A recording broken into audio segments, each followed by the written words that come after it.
Alô pessoal, tranquilito no mais? Conversei sobre micronutrientes com o Dr. Estevão Vicari Melles, pesquisador do Instituto Agronômico de Campinas, especializado no tema. Nessa entrevista, vários assuntos foram abordados, como quando aplicá-los no solo ou na folha, suas fontes fertilizantes e muito mais. É imperdível!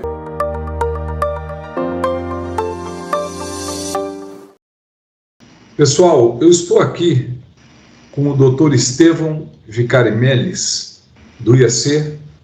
O Estevão trabalha bastante com micronutrientes e com os micros ele tem trabalhos publicados, bastante com a cana também.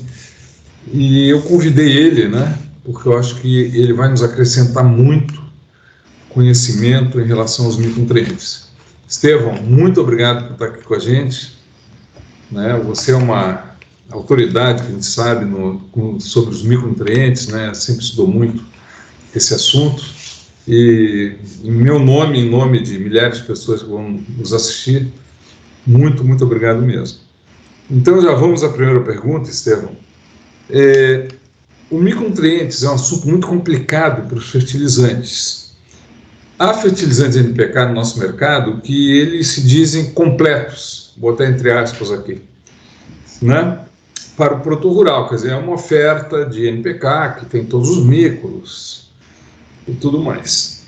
Esses contêm desde zinco, ferro, cobre, manganês e outros micros. A pergunta é como seria a avaliação ideal para o produtor rural comprar o que realmente é necessário para o seu caso?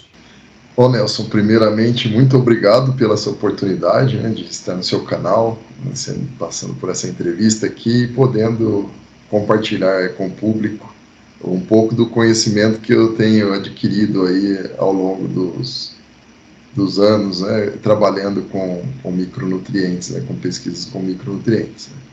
Quanto à pergunta, eu acho que antes de tomar qualquer decisão para usar micronutrientes na sua lavoura, o produtor tem duas ferramentas muito importantes.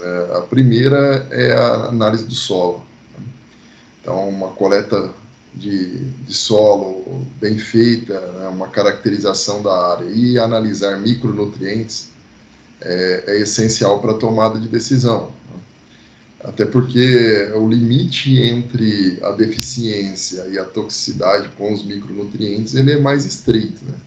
Então, se você aplica micronutrientes em um solo que já tem altos teores, você pode até ter toxicidade e perda de produtividade. Então, a ferramenta principal é a análise de solo. E nós percebemos, apesar de aumentar nos últimos anos um pouco a procura, pelo menos aqui no nosso laboratório, por análise de micronutrientes no solo, muitos produtores ainda não fazem, nem conhecem o que tem no solo e aplicam os produtos com micro. E a outra ferramenta também é a diagnose foliar, que vai permitir ver como está as nossas lavouras, para o estado nutricional, os níveis críticos para tomar as decisões. Mas antes de plantar, a gente sempre recomenda que se faça a análise de solo e a determinação dos teores disponíveis de micronutrientes. Estevão, uma outra questão muito importante é quando é que deve-se usar adubação foliar com micronutrientes, quer dizer, na folha ou no solo. É importante também diferenciar as culturas para essas práticas? Como é que você enxerga isso? Com certeza, cada cultura tem uma particularidade.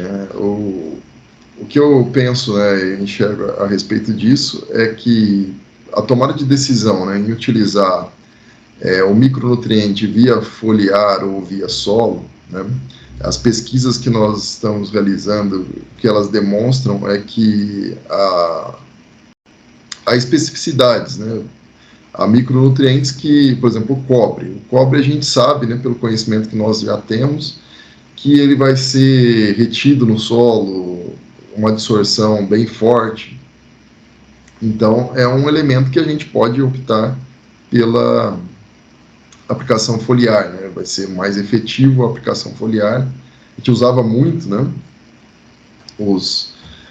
como fungicida, né, o cobre. Então, muitas lavouras a gente antigamente não se preocupava, mas há algum tempo já mudou isso, e é um dos elementos que eu vejo. Cobre, manganês, né, são 2 micronutrientes que a aplicação foliar é viável, né?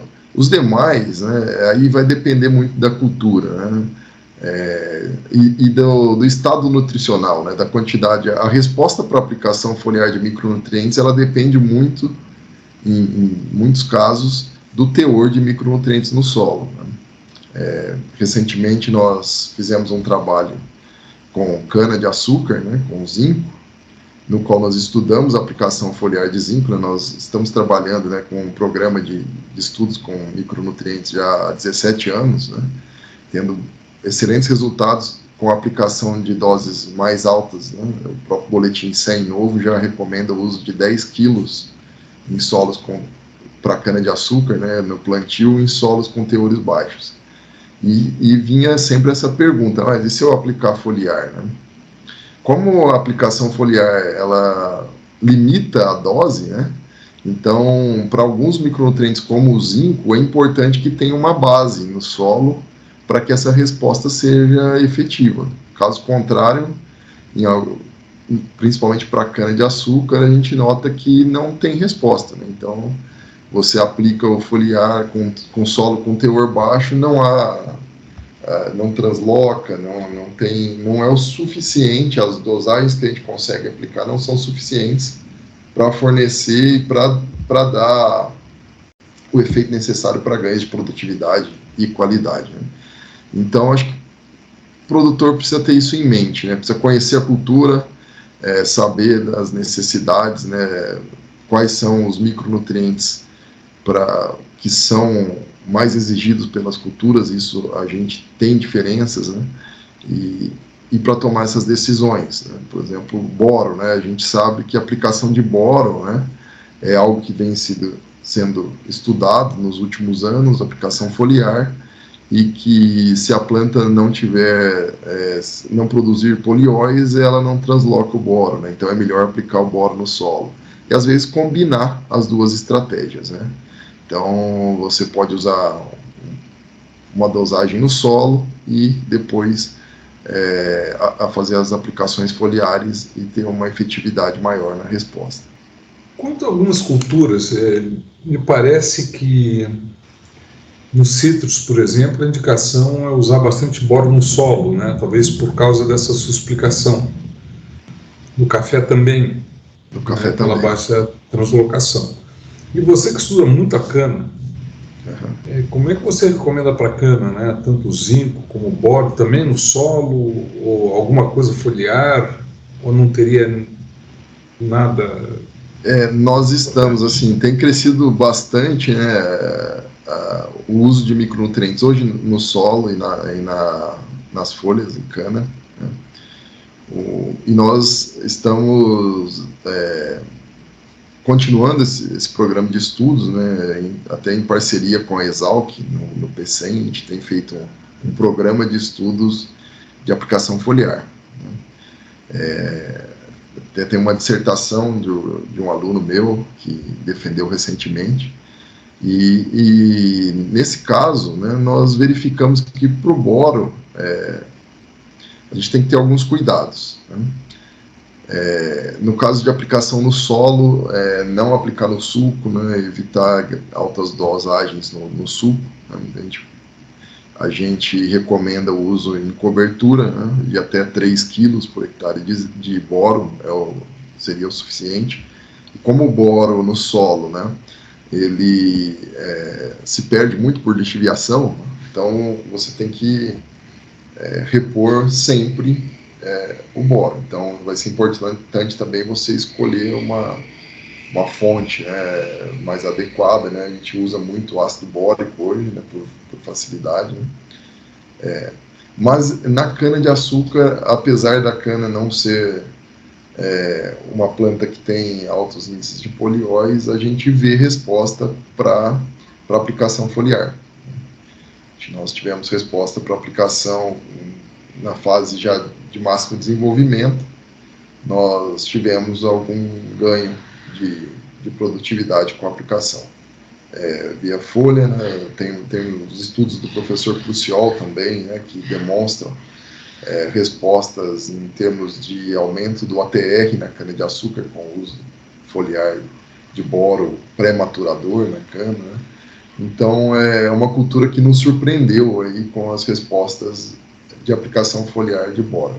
Mas ainda tem muito que se estudar, né? Tem que ampliar aí Estevão, e para o zinco? Porque vocês conseguiram respostas extremamente expressivas para zinco, né? Sim, o zinco nós temos respostas muito constantes e expressivas à aplicação de doses mais altas do que eram utilizadas, né? O que aí causa uma certa dificuldade no manejo, né? Porque não há um adubo NPK com micronutrientes que você consiga fornecer 10 kg de zinco para a cana, né? Mas já tem usinas utilizando a estratégia de parcialmente aplicar junto com o NPK, depois você pode usar um sulfato de zinco diluído ali no cobridor da plantadeira, que você consegue facilmente atingir até uns 7, 8 quilos de zinco, e o resto você pode complementar. Tem usinas fazendo metade no plantio, metade no quebra-lombo, né, na cobertura, e as respostas são muito marcantes, eu diria assim, né? Em solos onde a cana tem se expandido, geralmente nós temos baixos teores de zinco, né? E nós temos em média, assim, o zinco eu acho que eu posso me arriscar a afirmar isso, né? Porque foi o micro que eu mais estudei ao longo dos últimos anos, e nós verificamos resultados com calagem e zinco, aumentando a eficiência da calagem na cana. E, em média, você tem efeito residual desse zinco aplicado no suco de plantio. Se aplicar também doses mais altas na soqueira, a cana responde, né?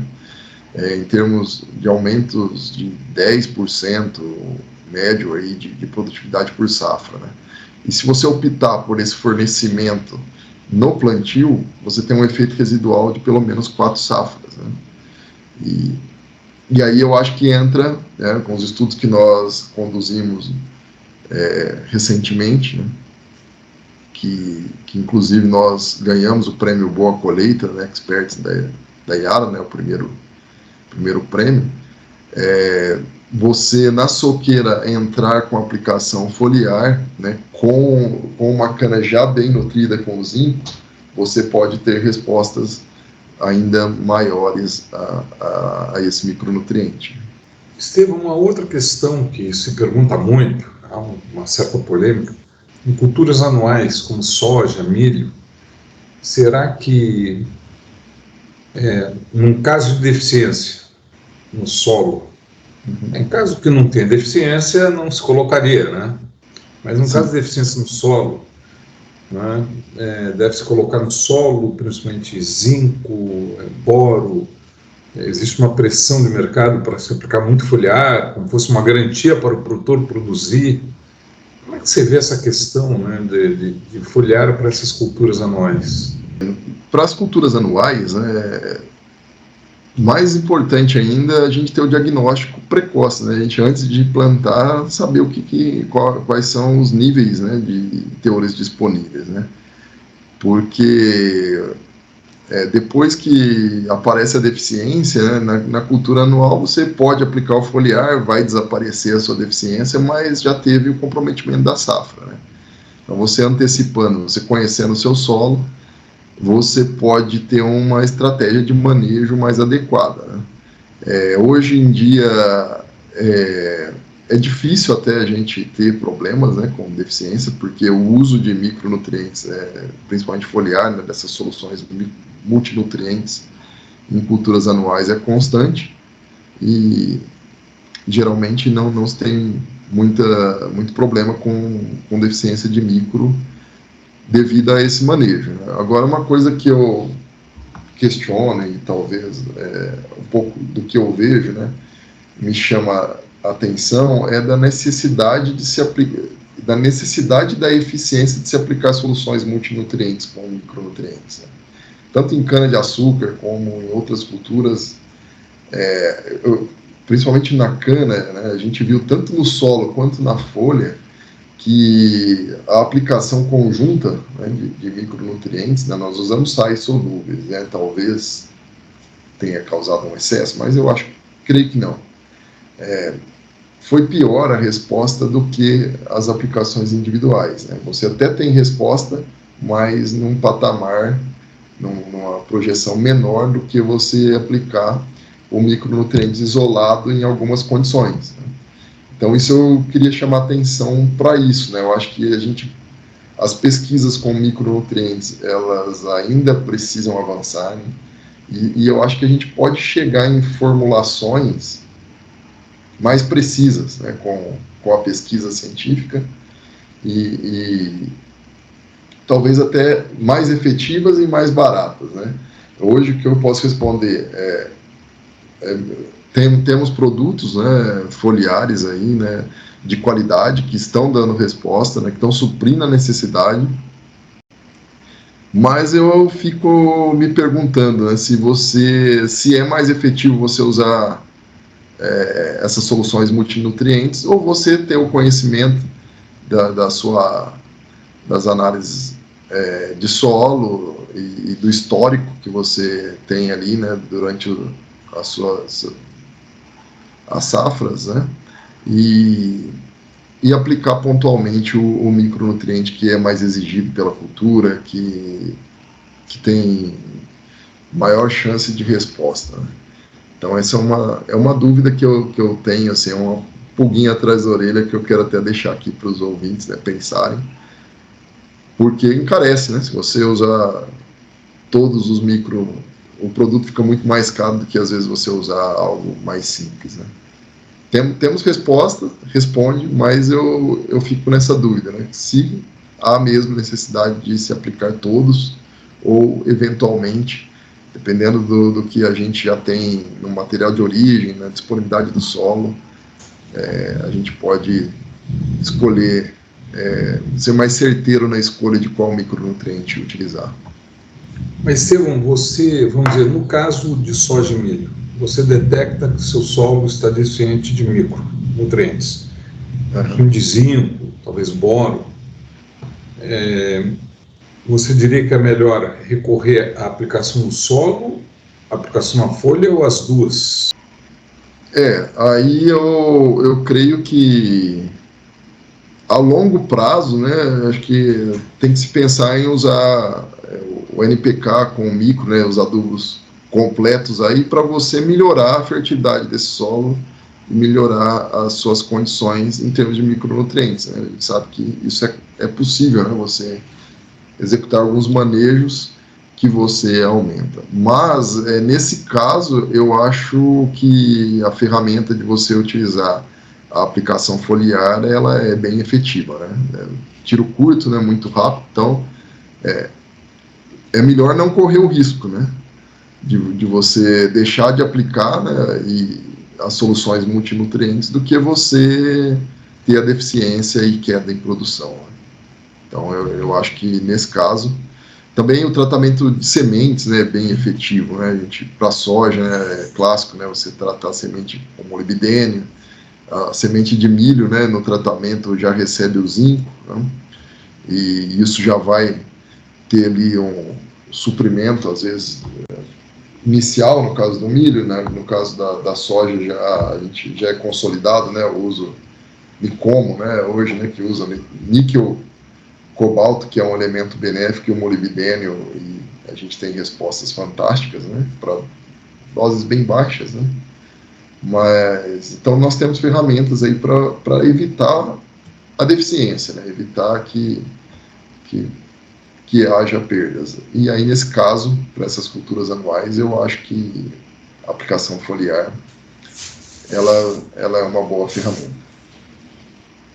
Estevão, e temos no mercado, né, fertilizantes, tanto de solo como foliares, com algas, substâncias úmicas e outras frações orgânicas.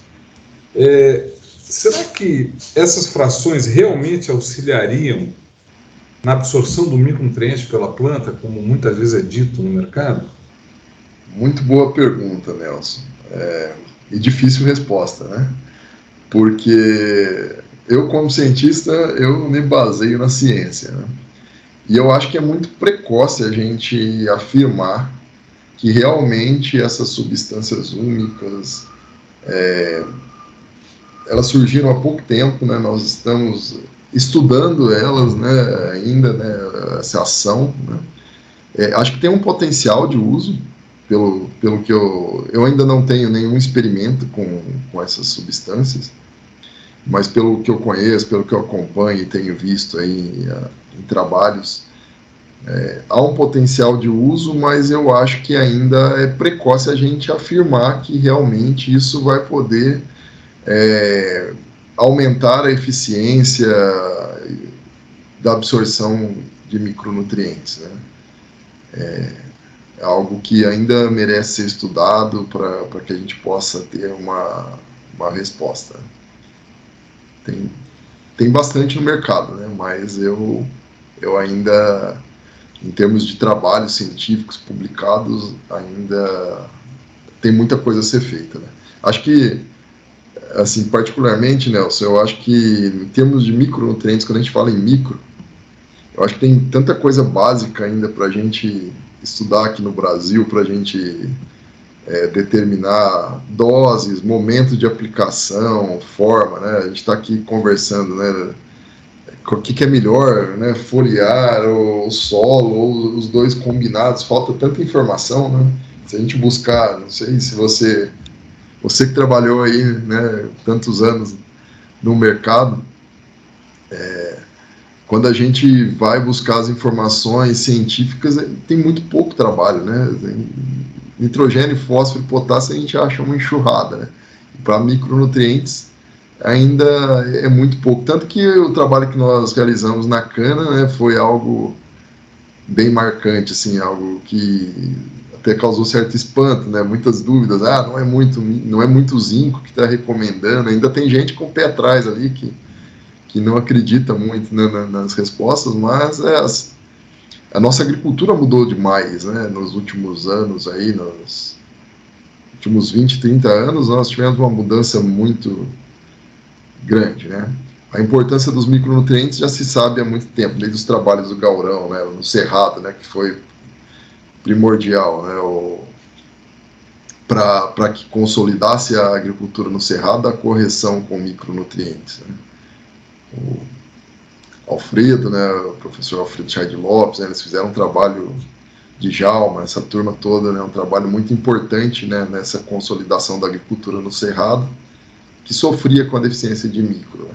Mas ainda há muito que se refinar, muito que apurar, muitas respostas ainda para buscar, né? Então eu acho que tem muita coisa a ser feita ainda com os micro, né? Para que a gente possa ter essa resposta. Tem muita interação que a gente ainda não sabe, né? Como que se comporta, né? Se eu aumentar doses de zinco, o que vai acontecer com o meu fósforo, né? Eu posso tornar a adubação fosfatada mais eficiente em alguns casos, né? Ou não, né? Então, eu acho que tem muita pesquisa a ser feita ainda com micronutrientes para a gente evoluir mais no uso desses nutrientes, né, nas nossas lavouras. E, Estevão, e no caso dos quelatos, que também existe um apelo bastante grande, tanto para solo como foliar, o que você conhece disso tudo? O que você pode nos dizer?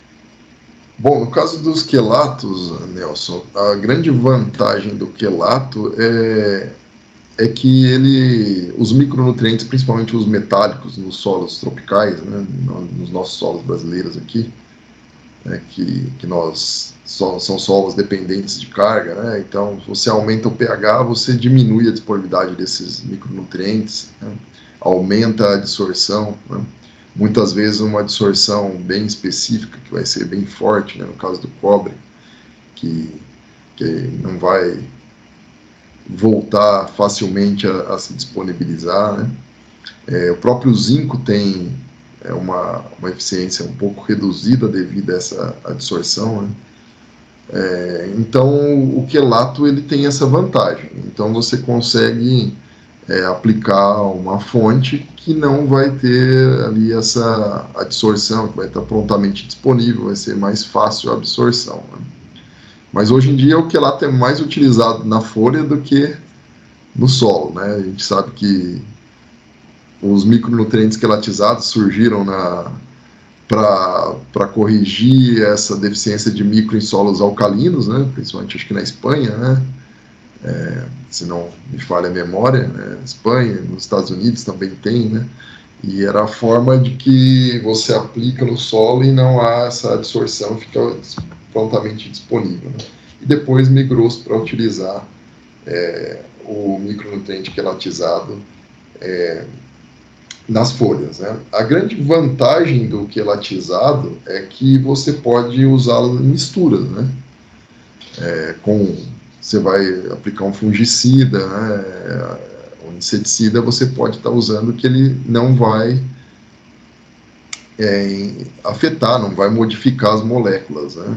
Quando você usa um sal, aí você corre o risco de estar mudando um pouco a eficiência e alterando até os componentes dos seus defensivos, né? Embora a gente saiba que na legislação não tem nada, né, que recomende o uso, né, a gente sabe que na prática, no dia a dia da agricultura, a gente usa como veículo junto, né, para diminuir custo, né, acaba aplicando nutrientes junto com fungicida, com inseticida, com os defensivos, né? Então o quelato ele é importante para isso, né? Acho que você evita correr esse risco. Então ele é uma ferramenta útil para esses casos, né? Porém, Nelson, os quelatos têm um custo mais elevado que você usar fontes, né, como sulfato, né, como sais solúveis, né? Outra questão que tem crescido bastante o uso, né, e causa algumas controvérsias, né, e dúvidas, né, é a questão do uso de óxidos, né, via foliar, né? E aí tem muita gente até defendendo o uso de óxido, que também é um pouco menos solúvel, teria menor problema nessas misturas, né, em substituição ao quelato por questão econômica, né? Mas aí nesse caso, né, é sempre bom destacar que precisa ter uma tecnologia nesses óxidos, né? É algo novo, tem sido estudado, né? A gente até duvidava muito sobre a eficiência de usar um óxido, mas estudos com óxidos micronizados, nanoparticulados, têm tido boas respostas, né? Tem sido tão eficiente quanto o uso dos sais solúveis e o uso do quelato. Então é uma nova forma, né, que surge aí, né, como opção para o produtor, mas é muito importante ressaltar que não é qualquer óxido, né? Tem que ser finamente moído, tem que prestar atenção na granulometria, na qualidade do produto, para que ele possa ser efetivo. Em relação a essas fontes que você está comentando, de óxidos, a gente lê muito, né, que principalmente para aplicar no solo, pelo menos há várias citações, que eles devem ser com uma alta solubilidade em água, ou pelo menos existem algumas situações de acima de 30%, quando granulados. Uhum. Né? Quer dizer, não os óxidos em si, porque eles são praticamente solúveis, mas a fonte granulada tem que ter uma solubilidade em água relativamente alta. Então, como é que hoje se vê essa relação da forma física do adubo entre ser granulado e pó? Será que quando a gente vai mexer com óxidos, é realmente melhor aplicar na forma de pó, na forma granulada? Eles precisam ser aplicados a campo, principalmente os óxidos dispersos, preferencialmente incorporados, para ajudar na sua solubilização. Como é que você vê essa questão, né, E também há foliares, que você comentou, insolúveis em água, que já há um trabalho, né, do Instituto Agronômico com café e citros que houve bons resultados. Sim, com cana também. Com cana também. Aí eu amplio a pergunta, e será que para culturas de curto ciclo, como soja e milho, será que também poderia haver bons resultados, né, com esses fertilizantes insolúveis em água, esses oxocarbonatos? Como você vê tudo isso? Ô Nelson, nessa questão é bem importante a gente levar em consideração também hoje a operacionalidade, né? Se a gente pudesse fazer algo, sei lá, usar o óxido como igual a gente usa, fazer uma fosfatagem, né, uma zincagem, né, seria interessante, né, principalmente em solos que a gente tem, solos com baixos teores, né, para você conseguir construir uma fertilidade aí, em termos de micronutrientes melhores, mas há uma dificuldade no operacional, né? Então, acho que hoje o que a gente encontra no mercado, né, são esses óxidos, né? Utiliza-se muito óxido sulfato, né, que ataca com ataque sulfúrico, e aí você aumenta um pouco a solubilidade do óxido, né, e você pode, também tem os fertilizantes revestidos, né, com micronutrientes, que utilizam, né, essas fontes, né, e é algo que tem sido bastante usado aí, e pode ser uma opção interessante para aplicação no solo, né, você ter no mesmo grânulo, né, os micronutrientes ali, né, ou revestido, embora as concentrações são baixas, né, então às vezes não são necessariamente, não vai atender a necessidade da cultura, e aí nesse caso é importante que a gente use todas as ferramentas que nós temos para manejo, né? Então eu posso entrar com um pouco desse micronutriente no solo, né, e aí eu faço as complementações via foliar, né? Então eu acho que esse é um manejo que é interessante, né? Eu acho que a gente usar o que temos de tecnologia que as empresas oferecem, né? Procurar comprar fertilizantes de empresas com qualidade, né? Porque a gente sabe que muitas vezes utilizam fontes, né, muito insolúveis, né? Fontes não tão, uma matéria-prima não de baixa qualidade, né, para micronutrientes, e isso não vai você pode aumentar o teor total, né, você faz lá o teor total aumenta, mas o teor disponível para a planta não, né? Então não é isso que a gente quer. Então nesse caso eu deixo aqui essa mensagem, né, para escolher, né, para saber qual fonte, e essa solubilidade é importante ser respeitada, né, para que tenha efeito nas plantas, né? E aí no caso desses óxidos, né, nanoparticulados e micronizados, né, inclusive eu iniciei um estudo agora em sistema, né, em parceria com o professor Cid lá na Universidade Federal do Mato Grosso do Sul, em Chapadão do Sul, que nós estamos estudando o zinco, né, comparando as fontes solúveis, né, tanto no solo quanto na folha, com óxido micronizado, em sistema, né? Então vamos estudar soja, milho, né, e vamos ver aí usando maiores doses no solo e com complementações foliares, né, para a gente ver se às vezes essa combinação pode ser interessante, né? Você aumenta antes do seu plantio, fazer um tratamento ali, uma aplicação no solo, ou usar no suco, né?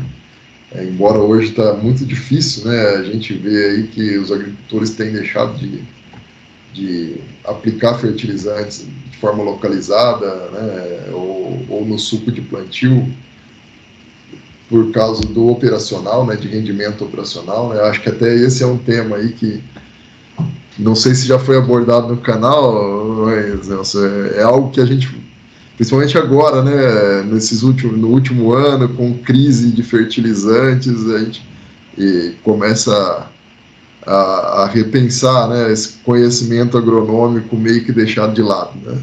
Não, vamos operacional mandando no conhecimento agronômico, né? Eu acho que é algo que vai precisar ser repensado aí daqui para frente pela agricultura brasileira, né? Até quando que a gente vai poder se dar ao luxo de ficar aplicando tudo a lanço em grandes quantidades, né?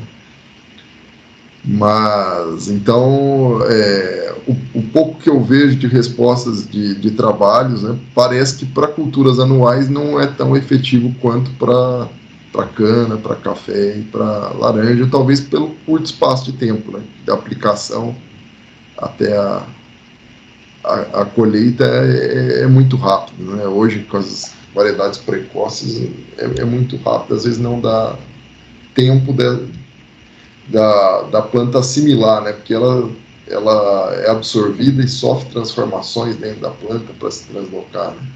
E aí uma forma menos solúvel, né, menos pronta para a planta, pode não ser tão efetiva. Estevão, uma outra questão que nós temos no Brasil, o Brasil é muito grande, né? Quer dizer, nós temos estudos no Rio Grande do Sul, no Cerrado, São Paulo, são os extratores, né, de solo para os micronutrientes, em que em alguns lugares se usa o MELIS, em outros para o mesmo nutriente, micronutriente, se usa HCl, se usa EDTA.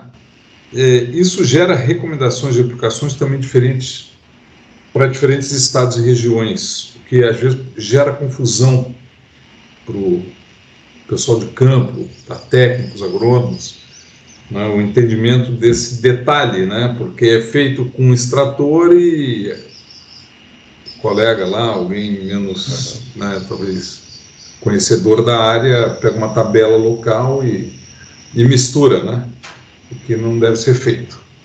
A gente não tem como uniformizar esses extratores para todo o Brasil, de ser um extrator para todos os laboratórios, para facilitar o entendimento principalmente o pessoal de campo? Nelson, essa pergunta aí, estou até aqui dando risada, né? Me lembrou uma história, né, que eu vivi, né? Em 2005, se eu não me falha a memória, eu estava participando de um congresso brasileiro. Eu tinha acabado de entrar no agronômico, eu ainda fazia doutorado, mas tinha acabado de entrar aqui no Instituto Agronômico. Eu estava participando de um congresso brasileiro de ciência do solo. E aí teve uma palestra, fugindo um pouquinho, mas a gente vai chegar lá. Tinha um painel, não sei se você estava presente, que era sobre fósforo, né? Sobre extratores de fósforo, que era o pessoal de Viçosa, um pesquisador de Viçosa, professor de Viçosa, que eu não lembro quem era, e o Quágio, né, que foi falar da resina, né? E eu fiz essa pergunta no final da palestra. Eu falei assim, eu fiz agronomia, fui em congresso, sempre eu vejo essa briga, né, para falar qual extrator é melhor. Por que não faz um estudo a nível nacional e não universaliza o extrator para fósforo? E eu acho que cabe isso para micronutrientes. A palestra acabou, ninguém me respondeu, né? Todo mundo achou que até tinha sido combinado e não tinha, né? O Quad depois veio quase me bater. Como que você faz uma pergunta dessa? Não sei o que e tal.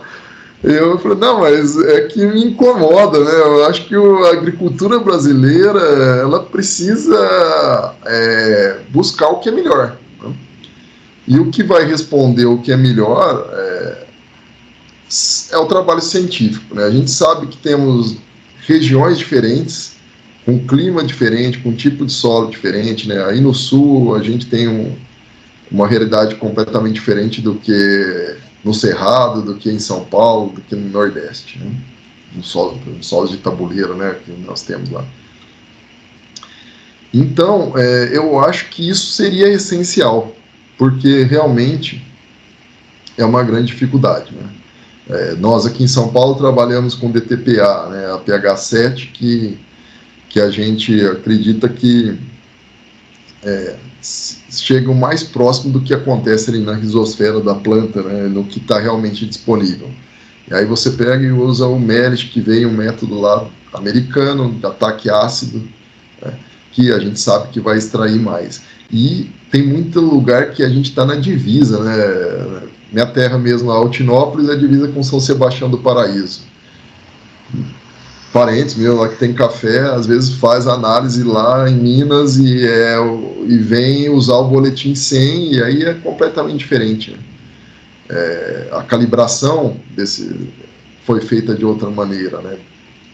Então eu acho que essa questão seria essencial, eu acho muito importante, e tem como, né? Basta um programa de talvez incentivo até a pesquisa, né, do CNPq, né, a nível federal, aí, né, para um grande estudo, né, que pudesse fazer essa determinação, ó, qual extrator se adequa melhor em termos de micronutrientes, né? Talvez não sei se todos os micro, né, a gente sabe, embora a gente sabe, né, que muitos já usam água quente, né, que virou meio que universal no Brasil, né? Mas eu acho que isso é essencial, um levantamento, um estudo desse tipo, e a calibração, né? A calibração, talvez para o fósforo, né, a gente voltando lá no fósforo, seja difícil essa mudança, porque já teve muitos trabalhos de calibração para os métodos que são utilizados, né, e as tabelas de se refazer tudo isso para outros estados é meio complicado.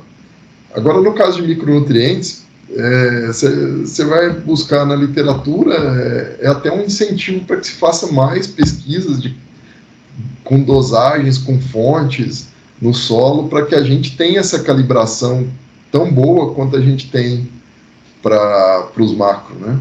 Então, eu acho que seria muito interessante,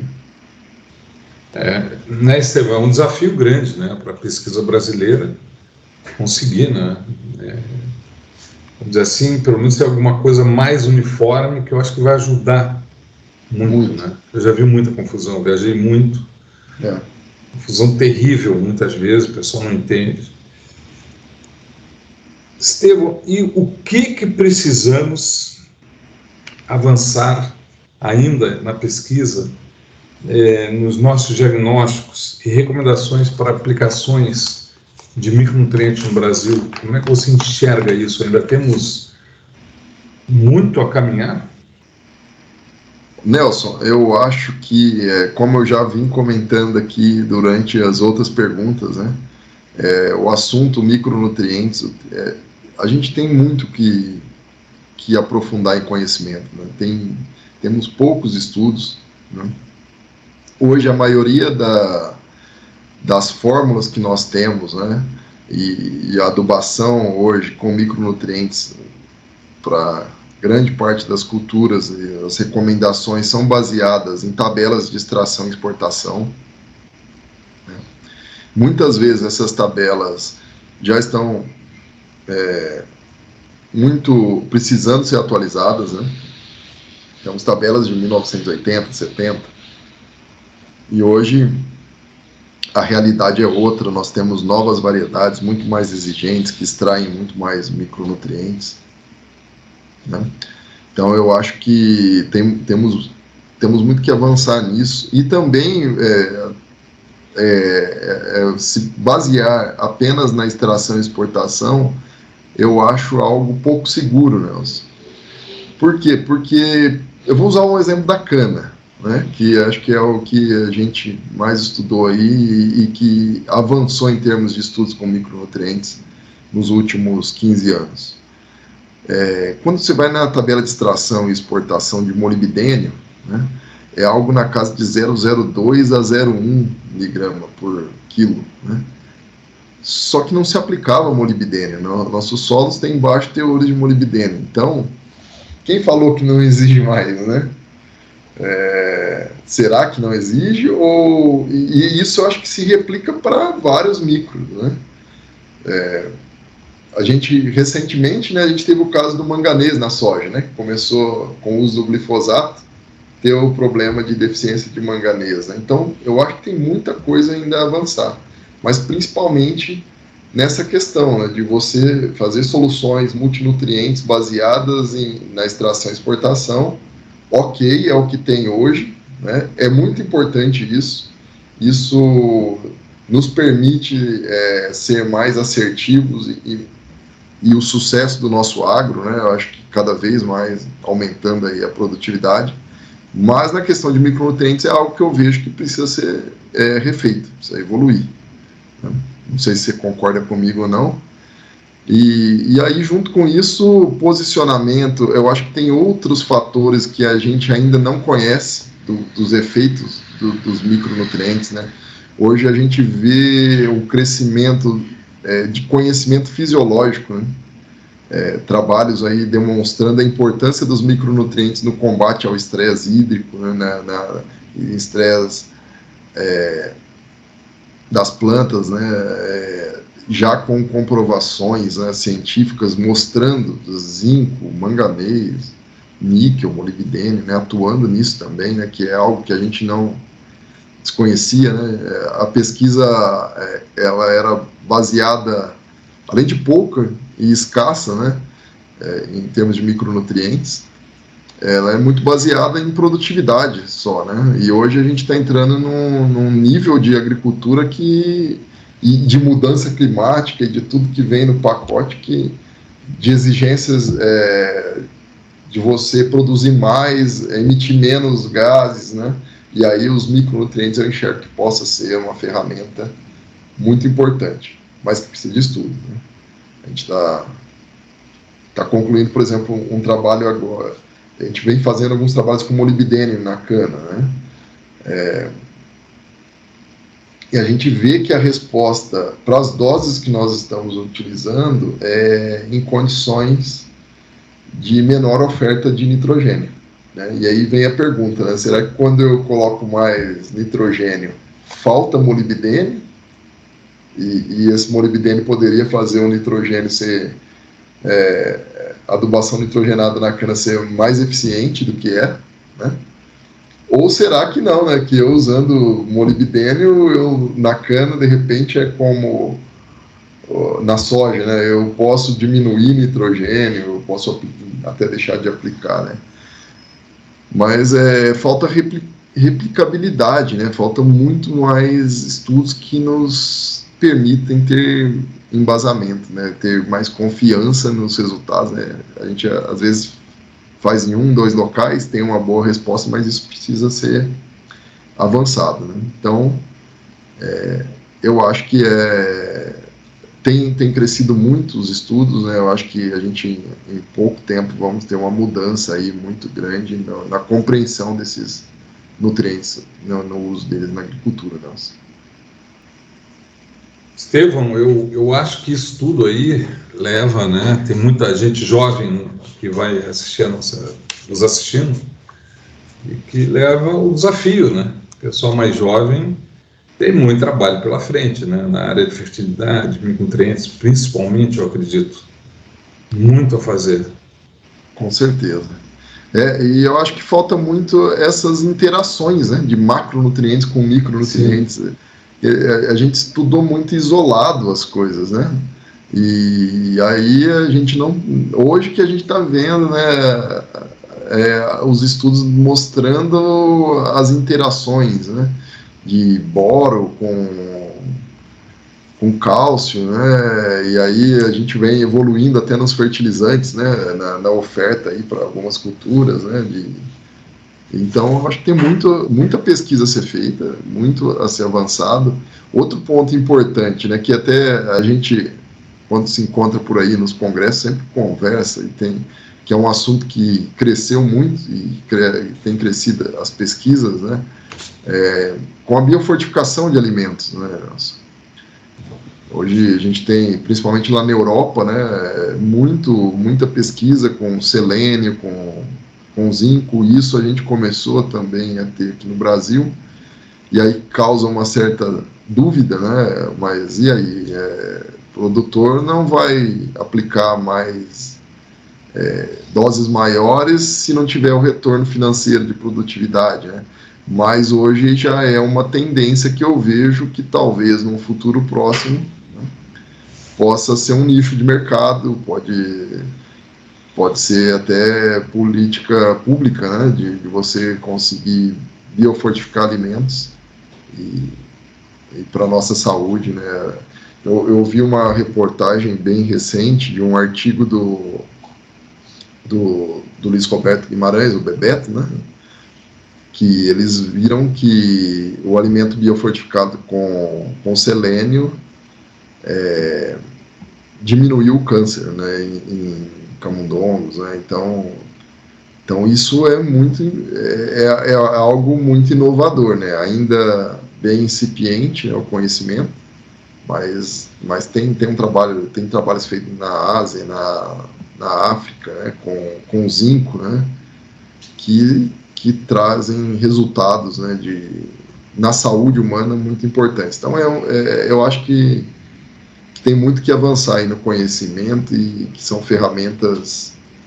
Os micronutrientes podem vir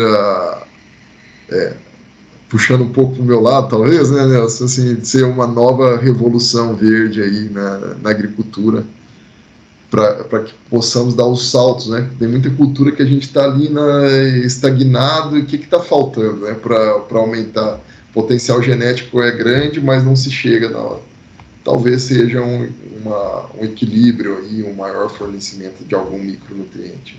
E a gente só vai descobrir isso com a pesquisa. Estevão, já estamos indo para o final. Agradeço demais a tua participação espetacular, né? Tenho certeza que você desafiou muitos, principalmente os mais jovens que estão em mestrado, doutorado, que há caminhos muito interessantes na pesquisa, né? E o micronutrientes eu acho que tem muito para fazer também. Você teria algumas considerações finais para falar para nós? Bom, Nelson, primeiro te agradecer por essa oportunidade, né? É uma honra, né, estar aqui com você, né, que a gente sempre admirou muito, né, seu trabalho na iniciativa privada, né, seu trabalho na academia também, né, com enxofre, com fertilidade, adubação, né? Então, para mim é uma honra mesmo, né, poder aqui estar conversando com você, dividindo esse conhecimento.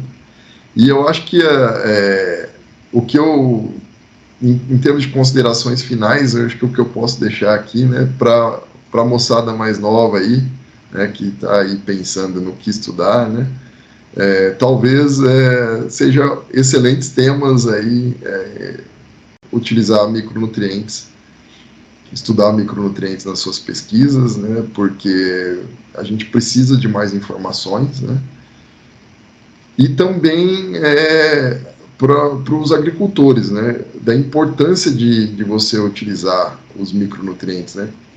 Embora tenha crescido, ainda, se a gente for considerar, tem muitas culturas que usam pouco, né, ou que nem usam, né. Muitos produtores não acreditam, né, é pouquinho isso aí, né, bobagem, não vou usar, e pode fazer grande diferença na produtividade, na qualidade dos produtos, né. E eu acho que é algo que precisa ser feito, mas ser feito com critério, né.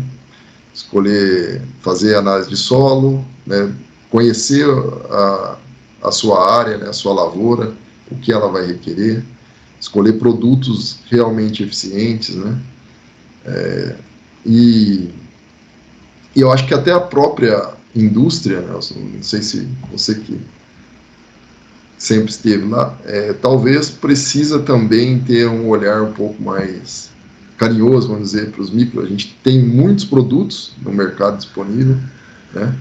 Mas eu acho que faltam informações para que a gente possa ter produtos ainda melhores, né? Então, às vezes a gente vai dar uma palestra e fala, tem algumas pessoas que, mas você não acredita que possa responder, por exemplo, a pergunta mesmo que você me fez, né, em termos de ácidos úmicos, fúlbicos e algas, né, a gente vê alguns trabalhos aí que têm indicado potencial, né, mas a gente precisa de mais informações, né, podemos melhorar ainda, né, talvez um produto enriquecido com micronutrientes e esses extratos possam aumentar a eficiência de absorção, né? Então é muito que se conhecer, né? e investir também na pesquisa científica, né? Acho que conhecimento só evolui se tiver estudo, né, e embasamento científico, né? Senão a gente fica no mundo aí do empirismo e aí nada é muito certo. Corre o risco de gastar dinheiro ou queimar um produto, né, por falta de ajuste fino ali na sua formulação. É isso. Muito obrigado, Nelson. Não sei se respondi tudo da forma que você esperava, né? A gente ainda está em fase de crescimento, né? Conhecendo, estudando bastante. Mas muito obrigado pela oportunidade e pela participação. Foi uma honra e estou à disposição sempre que precisar. Pode contar comigo. Estevão, eu só gostaria de falar que foi espetacular, excelente, eu acho que é uma baita contribuição para todos que vão assistir. Eu agradeço demais, né? E é muito bom esclarecer que não temos assim um conhecimento muito profundo em tudo, temos já bons conhecimentos, já temos boas indicações, mas que temos que evoluir, como tudo, né? Então, Estevão, brigadão, grande abraço. Obrigado, abraço, Nelson.